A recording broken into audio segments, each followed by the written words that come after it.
Hey guys, and welcome to Diabetic 365 show. And today we have a very special guest, Ginger, a familiar face in diabetic community, a diabetic online assistant at Dlife, or community manager at Dlife, and she has been with type 1 diabetes from past 12 years, and she's going to share all these experiences, type 1 experiences, and also she has celiac disease, so she's going to share all the type 1 and celiac experiences she had from the past 12 years. So let's get started. Hey Ginger, how are you? Hello, good, thank you. It's a pleasure to have you, and thank you so much for accepting my invitation, and thank you for considering my request and your time. Pleasure. I've seen you on Twitter a lot, so I was like, oh, there's the guy that runs the Twitter account. Okay, so tell us your story. When were you first diagnosed, and what was your experiences? What was your age at that time? I was 13, and I actually diagnosed myself at a school health fair, and nobody believed me for like a week. My whole family had the flu, and it was like my flu never went away, and I kept, over the course of 3 weeks, I kept getting sicker and sicker, and I had the classic symptoms: blurry vision, weight loss, bad breath. I was really, really thirsty. I was peeing all the time because I was drinking so much, and then, what's the other one? Oh, fatigue. I didn't want to go to school. And so all of those things, like individually, it was easy to brush off and just say, oh, she's 13, it's not a big deal. But I finally went to the doctor, and sure enough, type 1 diabetes. Like, you were in school, right, at that time? How was your school and also college phase as a type 1 diabetic? And by the way, when did you have the celiac disease? I was diagnosed with celiac almost exactly a year after my diabetes diagnosis. I probably had the celiac then already, but I wasn't diagnosed until a year later. Okay. But I was really lucky. My school system, especially in, before college, was really supportive, and I sat down with all the teachers every year and I said, this is what diabetes is, and this is the support that I need from you. And they were really cool. I can only remember like twice maybe any kids picking on me. This one guy walked by me and goes, nice pager, when I was wearing the insulin pump. And I was like, that's dumb. But so I didn't have a whole lot of trouble there. And in college, individually I went up to each teacher and I said, I have type 1 diabetes, just so you know. I might have to eat in the middle of class. So I just explained quickly my needs, and it was never a problem. In college, my diabetes management became less tight, less strict because I was drinking a little more, and it was like junior year, there was a period where I drank not as much as the average college student, but I was still drinking more than I certainly should have been. That affected my diabetes management, but...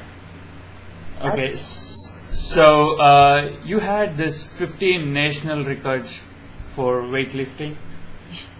So the first question is, how did you do that with diabetes? Because I heard that if you're into weightlifting, you have type 1 or basically diabetes.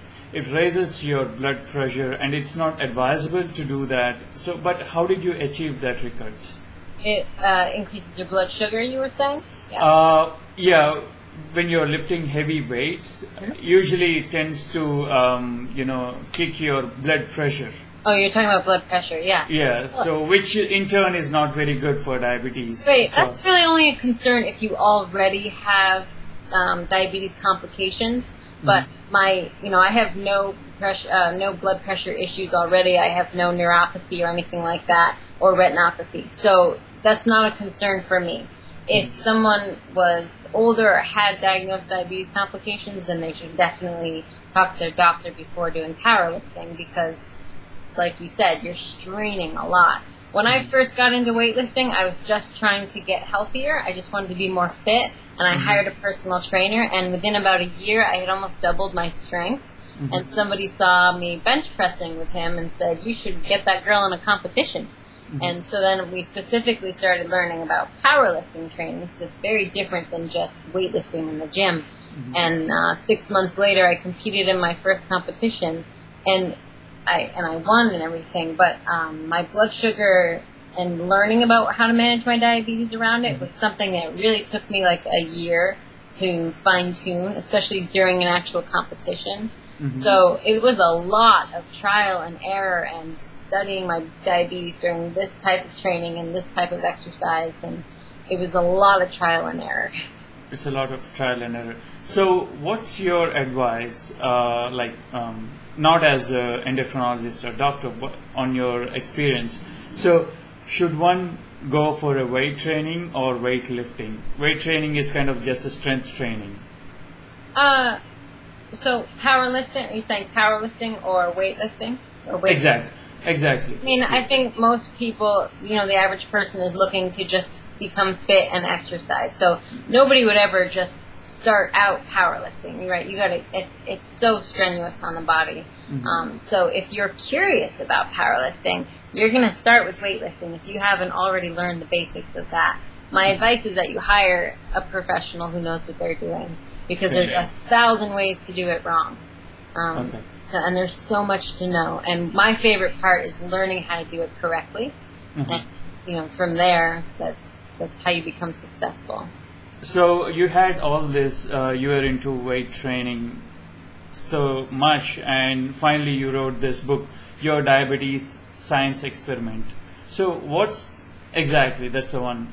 So what's this book all about? When I first started weightlifting and then powerlifting, I said to my doctor, I'm going into powerlifting, I'm thinking about competing. And he literally rolled his eyes at me and dismissed the comment.